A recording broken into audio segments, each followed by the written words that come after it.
अब बात सिरोही की, जहां शराब माफिया के खिलाफ आबकारी विभाग और सिरोही पुलिस फुल एक्शन में दिख रही है। आज सिरोही पुलिस ने बड़े ऑपरेशन को अंजाम दे दिया और करीब 1 करोड़ की अवैध शराब जब्त की। वहीं कल भी सिरोही में 5 करोड़ की अवैध शराब आबकारी विभाग ने जब्त की है।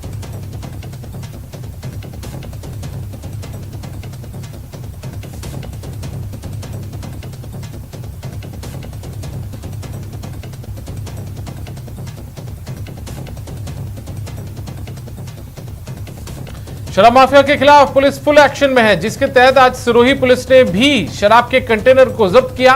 बता दें कि 3 दिन पहले पिंडवाड़ा विधायक समाराम गरासिया ने एक ट्वीट कर जिला पुलिस अधीक्षक की कार्यशैली पर सवाल खड़े किए थे और उसके अगले ही दिन जिले में आबकारी आयुक्त जोगाराम के निर्देशन में सिरोही के बुझेला में अलग अलग जिलों से आई टीमों की संयुक्त कार्रवाई में एक गोदाम में दबिश देकर भारी मात्रा में शराब के साथ 4 मिनी ट्रक और 9 अन्य वाहनों की जब्ती के साथ 11 लोगों को हिरासत में लिया गया था। और अब 24 घंटे के अंतराल में सिरोही के स्वरूपगंज पुलिस की बड़ी कार्रवाई हुई है, जिसपे 1705 पेटी शराब एक कंटेनर से जब्त की गई है, जिसे तस्करी कर गुजरात ले जाया जा रहा था।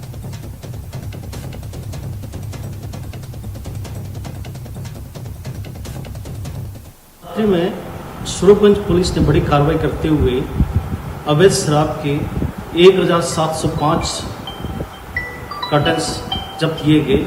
उसमें एक कंटेनर को जब्त किया गया, एक मुलजिम को अरेस्ट किया गया। गहनता से जांच की जा रही है। ये शराब करीब 1 करोड़ की है। बता दें कि कल भी सिरोही के स्वरूपगंज के रोहिड़ गांव में आबकारी विभाग ने शराब तस्करों के खिलाफ बड़ी कार्रवाई की और 5 करोड़ रुपए की अवैध शराब बरामद की। विभाग ने छापा मारकर शराब से भरे 6 ट्रक और 8 लग्जरी कार जब्त की। टीम ने इस मामले में करीब 10 लोगों को हिरासत में लिया है। बताया जाता है कि यहां से काफी दिनों से शराब की तस्करी कर गुजरात भेजी जा रही थी।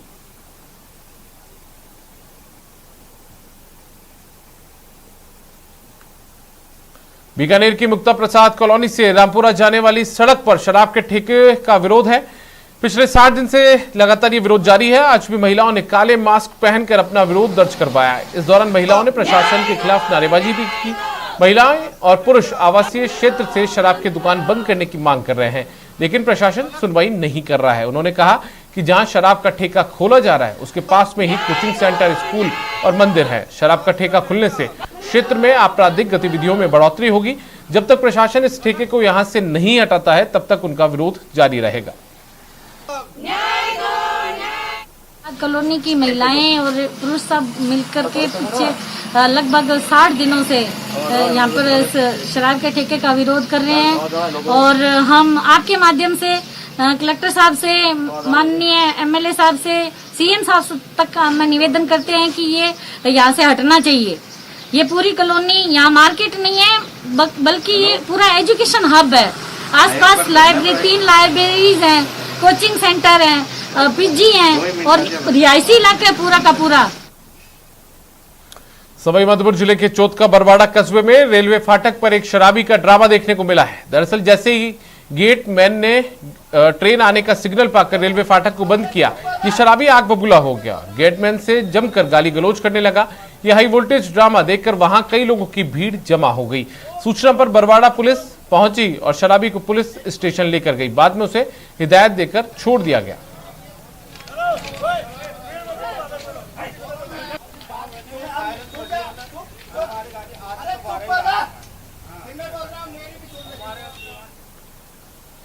उदयपुर में हेड कांस्टेबल की बेटी के हाई प्रोफाइल ड्रामे का वीडियो सोशल मीडिया पर जमकर वायरल हो रहा है। ये मामला सबीना थाना इलाके में 2 दिन पुराना है, जब युवती को नाके पर रोका गया। युवती से बेवजह घर से बाहर निकलने को लेकर पूछताछ की गई। इसके बाद ये युवती पुलिस के सामने हंगामा करने लगी। इतना ही नहीं, उसने पुलिस कर्मियों के साथ गाली गलौज भी की। पुलिस के साथ बदसलूकी का ये वीडियो वायरल होने के बाद युवती के खिलाफ राजकार्य में बाधा का मुकदमा दर्ज कर लिया गया है। युवती ने भी एसपी के सामने पेश होकर एक परिवाद दायर किया है, जिसमें उसने पुलिस पर अभद्र व्यवहार करने का आरोप लगाया है।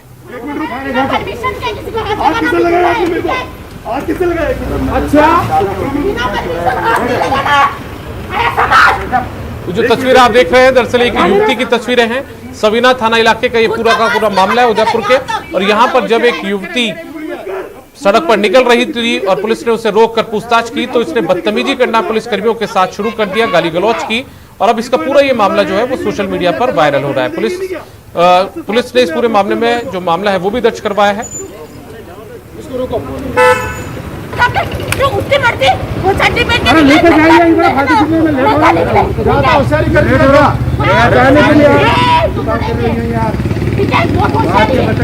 मैं भी बाजार से आ रहा सब जा रहे घूमने नहीं निकले, काम से निकले, 7 बजे निकले, थोड़ा तो शांति रख लेते आप।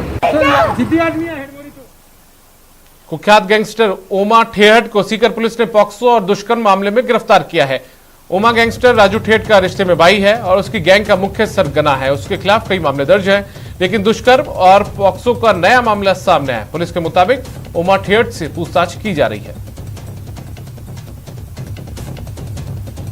पॉक्सो 376 के मामले में गिरफ्तार किया है। 7-8 साल से बच्चे के साथ में अवैध संबंध थे, जिसमें कल प्रकरण दर्ज हुआ। आज उसको गिरफ्तार किया गया है।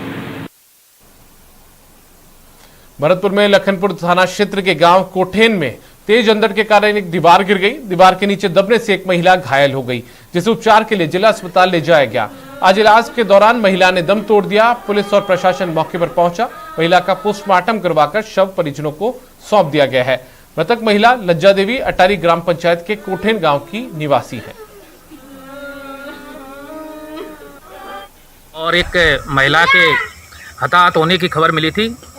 कल दिनांक को जो आंधी अंधड़ आया था, उसमें एक दीवार गई थी। दीवार की चपेट में आने से और यहाँ की एक महिला लज्जावती दुलीचंद जो कि एक्सपायर हो गई। शाम को वो घायल हुई थी, जो कि सुबह एक्सपायर हो गई हॉस्पिटल में। और आगे की सहायता की जो कार्रवाई है वो नियमानुसार की जाएगी। भरतपुर में चिकित्सा विभाग की बड़ी लापरवाही देखने को मिली है। बयाना नगरपालिका क्षेत्र में इन्फ्लुएंजा रोगियों को एक्सपायरी डेट की दवाएं वितरित करने का मामला सामने आया है। मामले का खुलासा तब हुआ जब शिकायत के बाद लोगों से मेडिकल किट मंगवाई गई। किट में लिक्विड सिरप की एक्सपायरी डेट 31 मई थी और उसे 30 मई को रोगियों को बांटा जा रहा है। पूरे मामले में चिकित्सा विभाग भी चुप्पी साधे हुए नजर आ रहा है।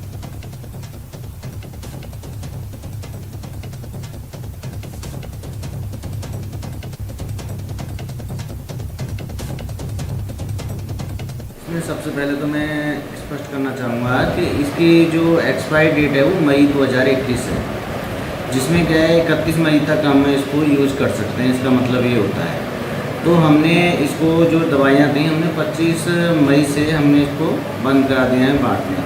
जो हम दवाइयाँ ILI पेशेंटों को या पॉजिटिव केसों को दे रहे थे, तो उनमें हमने 25 तारीख से इसको बंद कर दिया है। लेकिन ये मामला यदि अभी मेरी नॉलेज संज्ञान में आया है कल, तो इसको मैंने अभी जानकारी करवाते हैं और इसमें जांच वगैरह करवाते हैं। भरतपुर में चिकित्सा विभाग की बड़ी लापरवाही सामने आई है। इन्फ्लुएंजा वाले रोगियों को एक्सपायरी डेट की दवाई देने का मामला सामने आया है। एक्सपायरी डेट की दवाई देने के बाद चिकित्सा विभाग अब मुश्किलों में खड़ा हो गया है। पूरे चिकित्सा विभाग महकमा में अब हड़कंप मचा हुआ है। भरतपुर जिले के बयाना सामुदायिक स्वास्थ्य केंद्र द्वारा नगरपालिका क्षेत्र में एक्सपायरी डेट की दवाइयों को बांटा गया है। हालांकि चिकित्सा विभाग के अधिकारियों का कहना है कि एक्सपायरी डेट की दवाइयों की जो समय अवधि है वो 31 मई तक थी, लेकिन दवाइयों को 29 और 30 मई को भी रोगियों को बांटा गया है। ऐसे में अब लगातार चिकित्सा विभाग पर सवाल खड़े हो रहे हैं।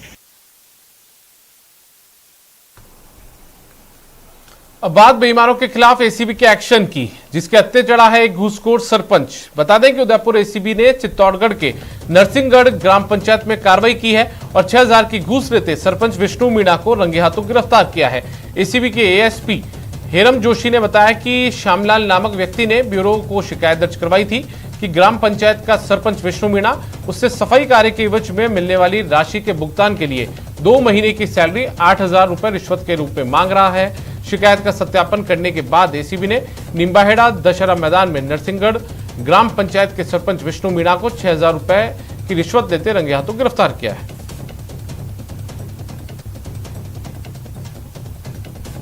नरसिंहगढ़ ग्राम पंचायत में जो सफाई का कार्य कर रहा था श्यामलाल हरिजन, उसने रिपोर्ट दी थी कि मेरे सफाई के कार्य का साल भर का जो प्रति माह 4000 के हिसाब से 48,000 का बिल बना है, इसको पास करने के एवज में करीब 2 महीने की तनख्वाह 8,000 रुपये रिश्वत के रूप में सरपंच साहब विष्णु मीणा मांग रहे हैं।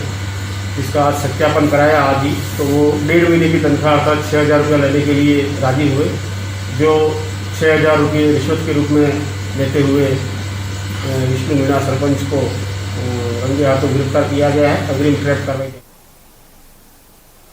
बहुचर्चित कमलेश प्रजापति एनकाउंटर की जांच गहलोत सरकार ने सीबीआई को सौंपने का फैसला किया है। सीएम अशोक गहलोत ने कमलेश एनकाउंटर का जांच सीबीआई को देने की मंजूरी दे दी है। सीएम की मंजूरी के बाद अब गृह विभाग ने केंद्र सरकार से सीबीआई जांच की सिफारिश की है। वहीं पचपदरा विधायक मदन प्रजापति ने मामले की सीबीआई जांच की सिफारिश के लिए सीएम गहलोत का आभार जताया है। आपको बता दें कि 22 अप्रैल को बाड़मेर में कमलेश प्रजापति का एनकाउंटर हुआ था। पुलिस ने दावा किया था कि कमलेश प्रजापति के घर छापेमारी के दौरान पुलिस टीम पर फायरिंग की गई। जवाबी फायरिंग में कमलेश प्रजापति की मौत हो गई थी। पुलिस कमलेश प्रजापति के घर से 59 लाख नगद, 5 पिस्टल, 2 किलो 360 ग्राम अफीम का दूध बरामद कर चुकी थी। कमलेश प्रजापति के पास से 13 मोबाइल फोन पर 4 डोंगल भी बरामद हुए थे। उसके मकान के पास से गैरेज में अलग अलग कंपनी के 11 लग्जरी वाहन भी मिले थे।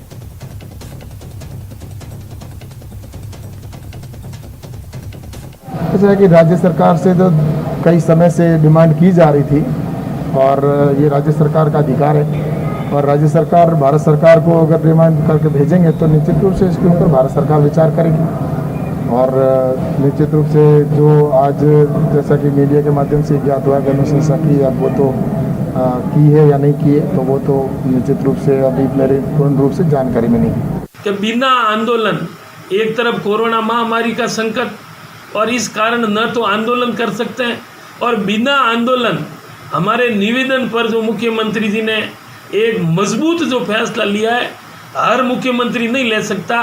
ये पहले मुख्यमंत्री अशोक गहलोत जी है जिन्होंने हमारी भावना की कदर की।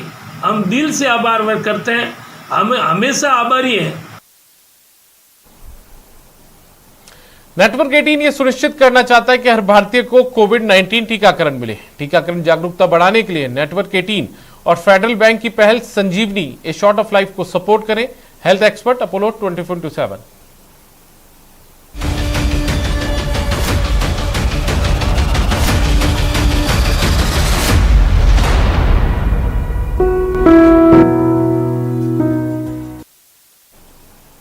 और ब्रेक के बाद बात होगी केंद्र पर डोटासरा के वैक्सीन वार की।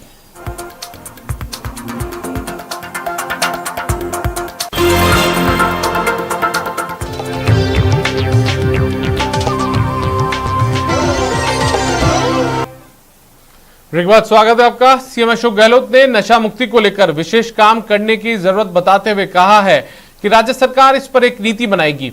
सीएम गहलोत ने विश्व तंबाकू निषेध दिवस पर वर्चुअल सेंसिटाइजेशन कार्यशाला में ये बातें कही है।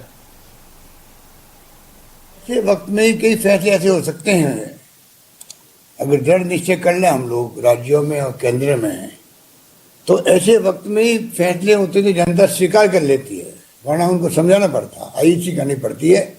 और आईसी कितनी कर लो उसके बावजूद भी ये रुकता नहीं है, बढ़ता ही जाता है।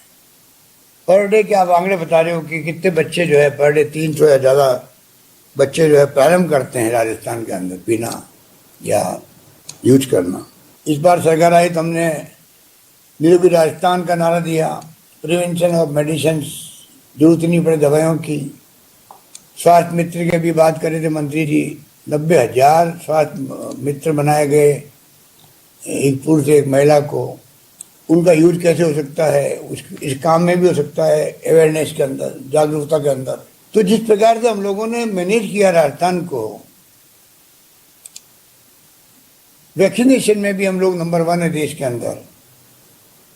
अब वो वैक्सीन मिल नहीं रही है या वो विवाद बना हुआ, वो तो हम लोग केंद्र सरकार से बराबर दबाव बनाए हुए हैं कि आप फ्री वैक्सीनेशन पूरे कंट्री में होनी चाहिए, फ्री वैक्सीन होना चाहिए। 6 तरह की वैक्सीन पहले से फ्री लग रही है देश के अंदर सभी को। ये तो कोरोना महामारी बहुत भयंकर विश्व स्तर की है। इसमें केंद्र सरकार को पता नहीं किसने प्रधानमंत्री को क्या सलाह दे दी है। मैंने खुद ने उनसे रिक्वेस्ट करी कि आप इसको फ्री करो पूरे देश के अंदर, यूनिवर्सल वैक्सीन का प्रोग्राम बनाओ। इसलिए अच्छा लगता है कि एनजीओ के काम कर रहे हैं तंबाकू निषेध के अंदर भी, अन्य नशा पता को मुक्त करने के लिए कई केंद्र बनते हैं सरकार की तरफ से, केंद्र चलाए जाते हैं, केंद्र सरकार और राज्य सरकारें अनुदान देती है, पर मेरा अनुभव है कि उसके बावजूद भी हम पूरी तरह से काबू में पा नहीं सकते, ना रोक सकते हैं। अल्टीमेटली जन आंदोलन शुरू होगा तो जाके मैं समझता हूँ कि इस पर आप कामयाब होने की तरफ आगे बढ़ सकते हैं। पीसीसी चीफ गोविंद सिंह डोटासरा ने वैक्सीन मुद्दे पर केंद्र सरकार पर भेदभाव का आरोप लगाया और कहा कि लोगों की जान बचाने के लिए राज्य सरकार वैक्सीन लेकर रहेगी। अपने केंद्र के बजट में 35,000 करोड़ रुपए का बजट प्रावधान रखने के बावजूद जब दूसरी वेव आई और वैक्सीन उपलब्ध कराना उसके लिए मैंडेटरी था, उसकी ड्यूटी में आता था, उन्होंने पूरे देश में हर राज्यों को अपने हाल पे छोड़ दिया, वैक्सीन उपलब्ध नहीं कराई। कि वैक्सीन केंद्र सरकार की फ्री में उपलब्ध कराना उनकी ड्यूटी में आता है, वो ड्यूटी उन्होंने नहीं निभाई। जो वैक्सीन के लिए पॉलिसी पहले बनाई वो भी ठीक नहीं थी, और दोबारा जब ऑनलाइन इनरोल रजिस्ट्रेशन कराने की जो नीति बनाई उसके कारण से गांव-गांव में झगड़े हुए। कोरोना की जो गाइडलाइन थी जिसके मुताबिक इकट्ठा नहीं होना है, उसके बावजूद लोग झुंड के झुंड आने लग गए। 7 साल का जश्न मना रहे हैं। मैं कहता हूं उनको चलू भर पानी में डूब के मर जाना चाहिए। 25 में से 25 सांसद लेने के बावजूद ये लोग बात मोदी के और अमित शाह के सामने मुंह नहीं खोल सके। कांग्रेस पार्टी का ये धर्म बढ़ता है, हमारे संगठन का ये धर्म बढ़ता है कि हमारे प्रदेश के लोगों की जान बचाने के लिए जो हमारी राज्य सरकार शानदार तरीके से मैनेजमेंट कर रही है, उसके साथ साथ हम केंद्र के ऊपर दबाव बनाएं और उनको मजबूर करें कि आप हमको चाहे फ्री में दें, चाहे पैसे लेकर के दें, हमारे प्रदेश के लोगों की जान बचाने के लिए वैक्सीन उपलब्ध कराएं, वरना इसका अंजाम बुरा होगा। राजस्थान बोर्ड की परीक्षा को लेकर शिक्षा मंत्री डोटासरा ने कहा है कि जुलाई में आरबीएसई की परीक्षाएं हो सकती है। सरकार चरणबद्ध तौर पर परीक्षाएं कराने की तैयारी में है। कोरोना कम हुआ है, 1-2 दिन में लॉकडाउन को लेकर के कोई फैसला होता है या 8 तारीख को होता है। हम लोग तैयारी में हैं, पूरे तरीके से सेंटर बढ़ाने पड़ेंगे तो बढ़ाएंगे। जुलाई के माह के लिए हम लोग प्रिपरेशन माध्यमिक शिक्षा बोर्ड को भी हमने कहा है और हमारी सरकार भी, एजुकेशन डिपार्टमेंट भी तैयारी कर रहा है।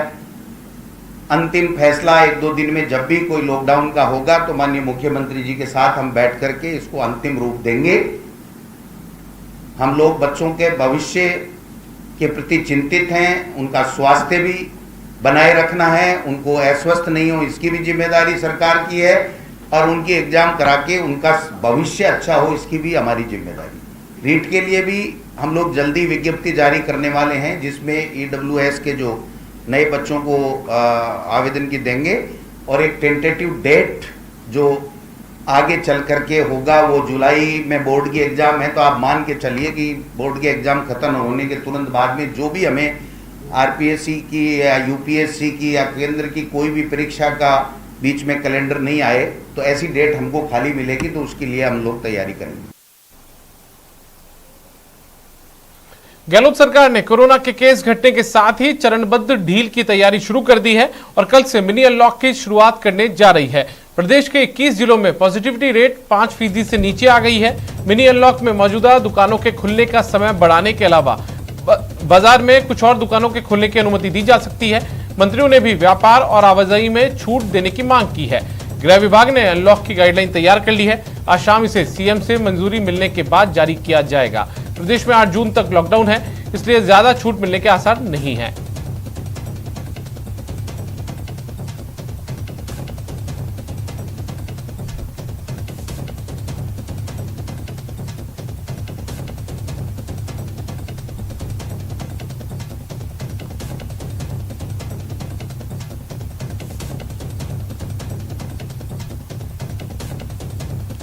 सत्तर फीसदी वैक्सीनेशन के बाद ही प्रदेश में अनलॉक की प्रक्रिया शुरू होनी चाहिए, यह कहना है एसएमएस मेडिकल कॉलेज के प्रिंसिपल डॉक्टर सुधीर भंडारी का। न्यूज 18 से खास बातचीत में उन्होंने कहा कि दूसरे देशों में अनलॉक के अनुभव ठीक नहीं रहे हैं।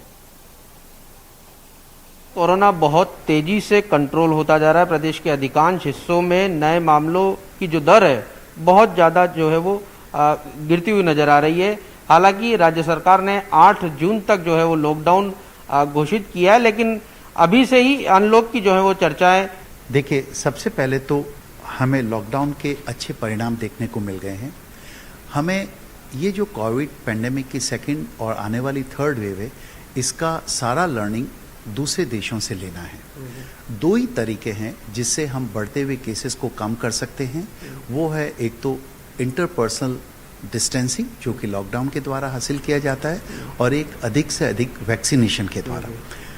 आपको ये समझना होगा कि अगर हमने ये सोसाइटी में इसके बढ़ते हुए कोरोना इन्फेक्शन को नहीं रोका तो इसका सबसे बड़ा डिसएडवांटेज है अधिक से अधिक म्यूटेशन होना, नए वेरिएंट स्ट्रेन बनना, और वो माइल्ड भी हो सकते हैं और ज़्यादा घातक भी हो सकते हैं। जैसे कुछ भारतीय स्ट्रेन काफ़ी एग्रेसिव हैं जो कि काफ़ी सीवियर डिजीज़ को प्रोड्यूस कर रहे हैं। अतः हमको इसको रोकने के लिए लॉकडाउन को कंटिन्यू करना पड़ेगा।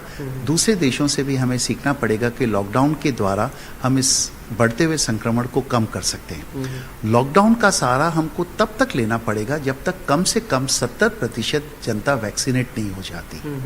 अतः हमको वैक्सीनेशन की ड्राइव को बढ़ाना पड़ेगा, अधिक से अधिक लोगों को वैक्सीनेट करना पड़ेगा। आपने देखा होगा सेकेंड वेव में जो कि एल्डरली और 45 से प्लस काफ़ी अधिक लोग वैक्सीनेट हो गए थे, तो उनका नंबर कम था। यंगर पीपल और जो चिल्ड्रन अनवैक्सीनेटेड थे वो ज़्यादा इफेक्ट हो गए। अतः लॉकडाउन चल रहा है, उससे केसेस कम हुए हैं, क्रिटिकल केसेस भी कम हुए हैं, बट पूरे विश्व के अगर स्टैटिस्टिकल एनालिसिस हम करें तो दो ही प्रकार हैं जिसके कारण हम इस पेंडेमिक से निजात पा सकते हैं। वन इज़ अ लॉकडाउन, और लॉकडाउन तब तक जब तक 70 से 80% पॉपुलेशन वैक्सीनेट नहीं हो जाती। कैमरा पर्सन दिलीप चेची के साथ सौरभ गृहस्थी, न्यूज़ 18 राजस्थान, जयपुर। और अब रुक कर लेते हैं